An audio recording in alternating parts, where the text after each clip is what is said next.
Salut à tous, j'espère que vous allez bien, que vous passez une très belle journée, nuit, soirée, quel que soit le moment auquel vous regardez cette vidéo et bien évidemment, comme d'habitude, de très belles lectures.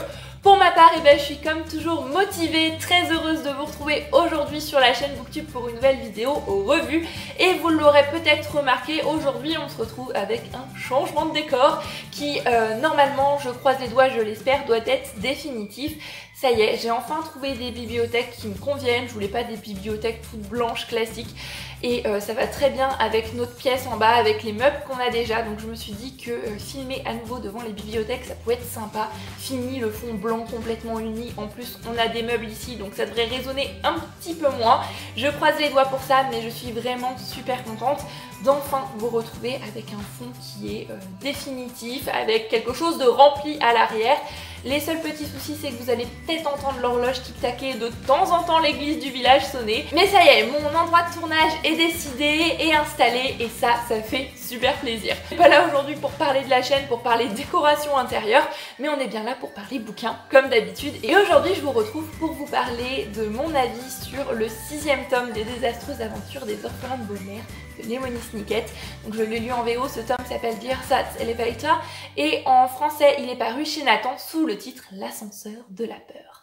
Alors c'est une relecture, je vous en ai déjà parlé, mais les désastreuses aventures des orphelins de Baudelaire, c'est vraiment une Madeleine de Proust pour moi. C'est la saga de mon enfance, pour certains c'était Harry Potter, et moi c'était vraiment les désastreuses aventures des orphelins de Baudelaire.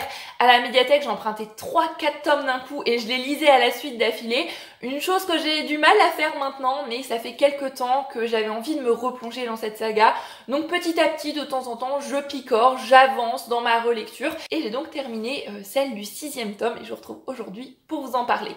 Qu'est-ce que les désastreuses aventures des orphelins de Baudelaire? C'est une saga dans laquelle on va suivre 3 enfants appartenant à la même fratrie. L'aînée, Violette Baudelaire, est une inventrice de génie. Elle a 14-15 ans, elle aime inventer tout un tas de choses, elle est très douée. Le deuxième de la fratrie, c'est Klaus, qui lui est passionné de lecture et il a une petite particularité bien utile, c'est que tout ce qu'il lit, il le retient, ça s'enregistre directement dans son cerveau. Il a donc une connaissance incroyable sur tout un tas de sujets parce qu'il peut aussi bien passer des heures à lire une encyclopédie qu'à lire des livres de grammaire. Voilà, c'est très varié, très étendu. Et la dernière, Pruny, n'a que 2-3 ans, elle ne parle pas vraiment, en tous les cas, un dialecte qu'on peut comprendre. Elle parle une langue que seuls son frère et sa sœur comprennent, mais elle a des dons d'une force incroyable. Elle mord tout ce qu'elle trouve, elle peut vous tailler du bois rien qu'avec ses dents. Une compétence qui pourrait paraître un peu particulière, mais qui va rapidement s'avérer très utile. Dans le premier tome, on découvre donc ces 3 enfants qui vivent avec leurs parents, qui ont une grande maison, ils ont une vie très heureuse au bord de la plage. Un jour, en revenant de leur petite balade à la mer, ils vont découvrir que leur maison est entièrement brûlée et leurs parents avec, ils vont donc devenir les orphelins de Baudelaire.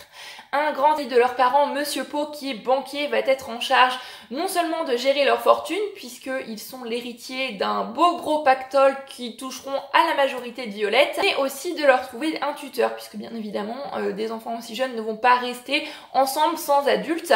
Et il va donc trouver ce tuteur en la personne d'un certain Comte Olaf, qui serait un parent très éloigné de la famille, dont les enfants n'ont absolument jamais entendu parler. Ce Comte Olaf dirige une troupe de théâtre, il est pas forcément très doué, mais pour lui c'est le meilleur comédien qui soit.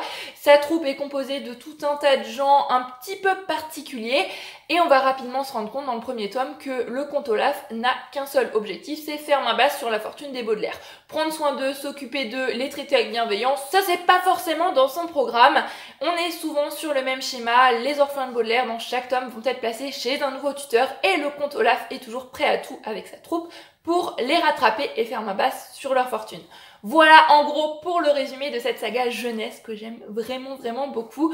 Dans ce 6e tome, on a déjà bien avancé dans la saga qui en comprend en tout 13. Bien évidemment, ça a été un plaisir de retrouver à la fois Klaus, Pruny, Violette, parce que comme je vous l'ai dit, c'est ce côté Madeleine de Proust, c'est relire une saga qui a marqué mon enfance et ça fait toujours un petit quelque chose, ça fait toujours plaisir. Se plonger dans une saga qu'on a beaucoup aimée et qu'on a lu il y a des années de ça, c'est aussi sympa de le découvrir maintenant avec mon regard d'adulte, c'est des choses que j'avais pas forcément vues lors de mes premières lectures quand j'avais peut-être 8-9 ans, et ben je les découvre aujourd'hui, ou alors des choses que j'avais vues d'une certaine façon à l'époque, et bien je les découvre différemment maintenant que j'ai quelques années en plus. Mais ça me fait aussi plaisir de retrouver le style de Lemony Snicket. Dans cette saga, il a vraiment une plume acerbe, une plume pleine de cynisme. Il prend vraiment le côté ouvrez ce livre, vous allez avoir une histoire merveilleuse complètement à rebrousse-poil. Dès le début, il nous dit mais ce livre-là, ça va être triste, ça va mal se terminer, vous feriez mieux de le reposer directement et de prendre quelque chose de beaucoup plus pétillant, de beaucoup plus joyeux. Et ça fonctionne vraiment super bien. C'est ce côté ne prenez pas ce livre qui nous donne envie d'aller le lire, qui pousse un petit peu la curiosité, et il sait faire ça à la perfection.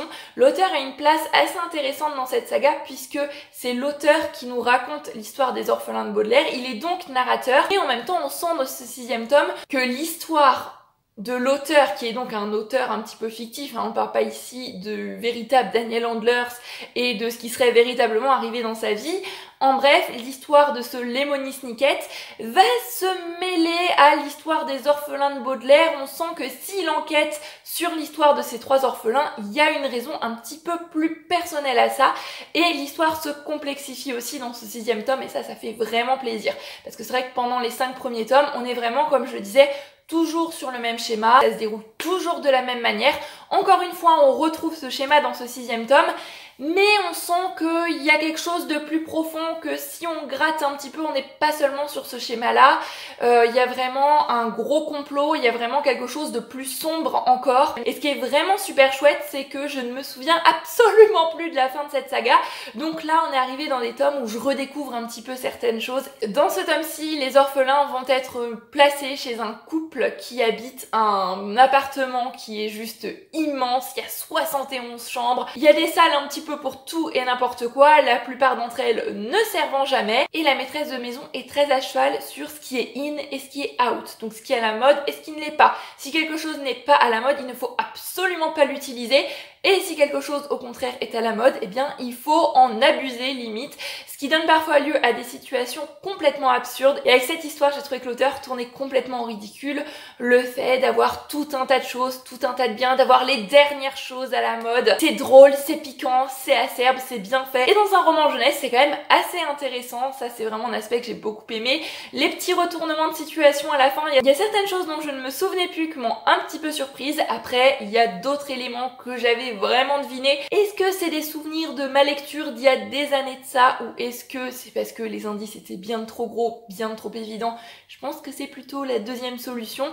Mais bon, on reste sur un roman jeunesse et je pense que quand j'ai lu ce livre à 8-9 ans, j'ai dû être surprise quand même par certains des éléments de résolution, et j'ai trouvé que c'était bien amené. Je pense que c'est un livre qui pourrait surprendre des lecteurs, jeunes lecteurs de 6, 7, 8 ans peut-être, mais il n'empêche qu'en lisant ce livre avec mon regard d'adulte, je passe quand même toujours un super moment de lecture. C'est une saga que j'aime beaucoup. Je suis vraiment contente de cette relecture et j'ai hâte de la poursuivre et de continuer avec la suite, puisque comme je le disais, j'ai de moins en moins de souvenirs, donc je redécouvre de plus en plus de choses et ça, c'est toujours un régal. Et bien voilà, ça y est, je pense que je vous ai dit tout ce que j'avais à vous dire sur ma relecture de ce 6e tome. J'espère que cette vidéo vous aura plu. N'hésitez pas, si vous avez lu ce livre, si vous avez envie de lire ce livre, à venir en papoter par ici dans les commentaires. Ça me fait toujours super plaisir et chaud au cœur de venir échanger avec vous par ici. Sur ce, et bien pour ma part, je vous fais à tous plein de bisous.